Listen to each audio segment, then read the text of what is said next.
go, Canada, where the fight for freedom is still being crushed by the authoritarian government.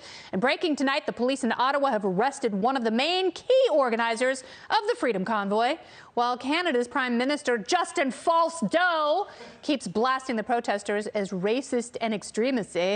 Yesterday, he upped the smears by accusing a Jewish conservative lawmaker of supporting swastikas. Her family survived the Holocaust. Watch.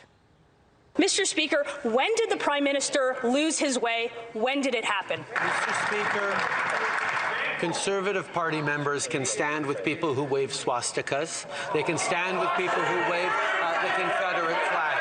We will choose to stand with Canadians who deserve to be able to get to their jobs, who be able to get their lives back. Okay, your hair now makes me barf.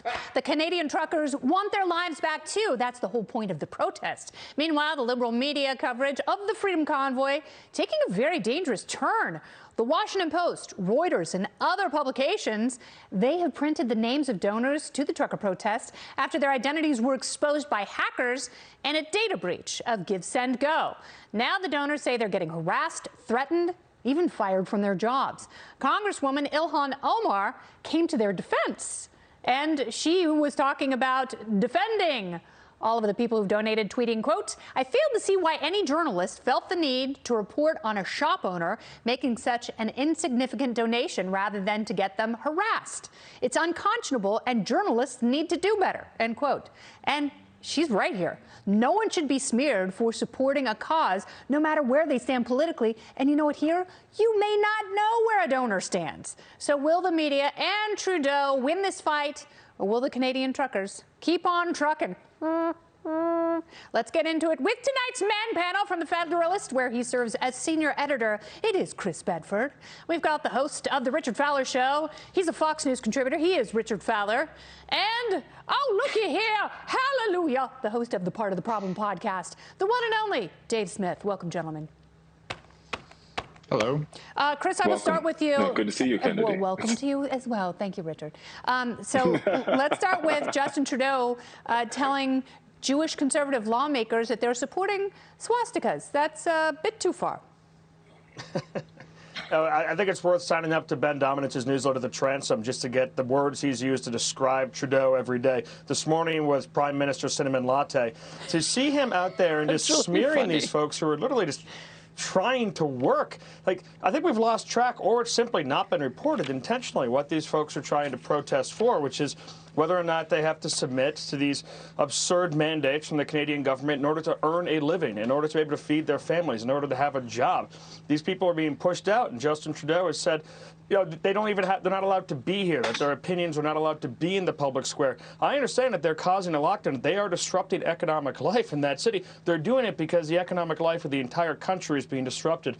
They're making an important point. And when Trudeau just wants to dismiss, he doesn't even try to understand where they're coming from.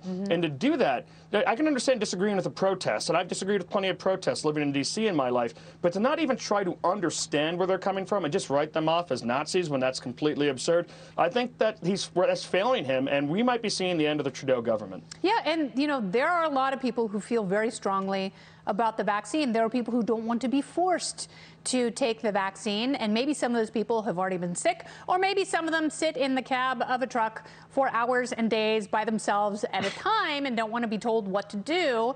To Chris's point, Richard, the Prime Minister easily could have sat down and said, all right, what is it going to take? Obviously, we have to keep these trucking lanes open so we can have a free flow of international commerce. He did not do that. He made the situation worse and worse and worse by turning Ottawa into an actual police state. I mean, there are officers everywhere. They're arresting people, freezing bank accounts, publishing names so people will lose their licenses and get fired. So now they won't have a livelihood at all. And it's very curious that Ilhan Omar is, you know, one of the few rational, outspoken people who's defending donors to Give, Send, Go.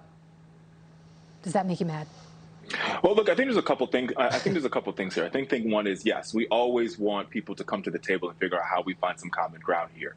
I think the second thing here is what we know from the reporting in Canada and from various news sources.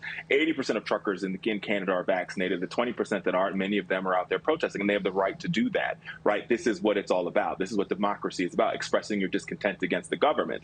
And I think why we have to get to a speedy recovery or a speedy resolution on this is because of this. We know that the lines that they are holding, the sort of protest lines, are interrupting the flow of trade, both between Canada and the United States, as well as between Canada and Mexico. And it's really disrupting all North American trade, especially in the car manufacturing industry. So if they said, okay, we're going to back off on the mask or on the vaccine mandates, if they said that, the truckers would go, great, let's start moving.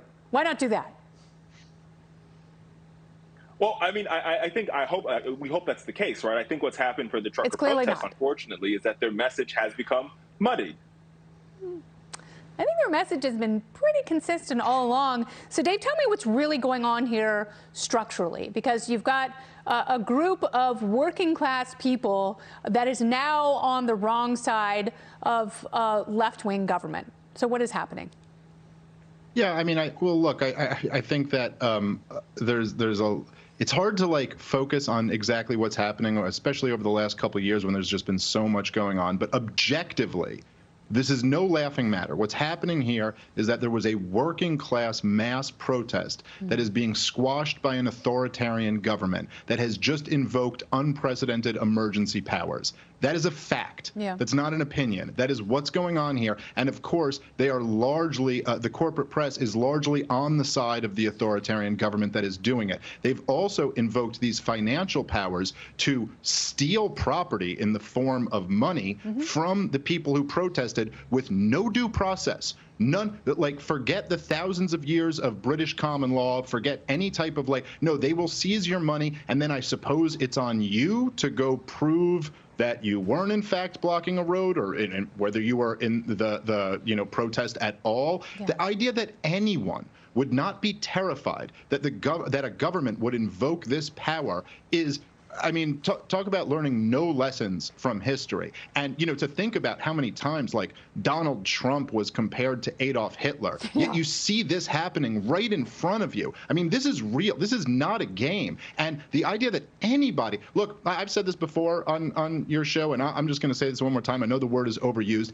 Anyone who supports this is a fascist. You are a fascist if you support this. And I'm not using this in the popular way that progressives like to use it for anyone they disagree with. I mean, literally, by definition. Yeah. That's what we're dealing with here. These are scary times. Yeah, this is what fascism looks like. It flies in on gilded wings with very soft, manageable hair.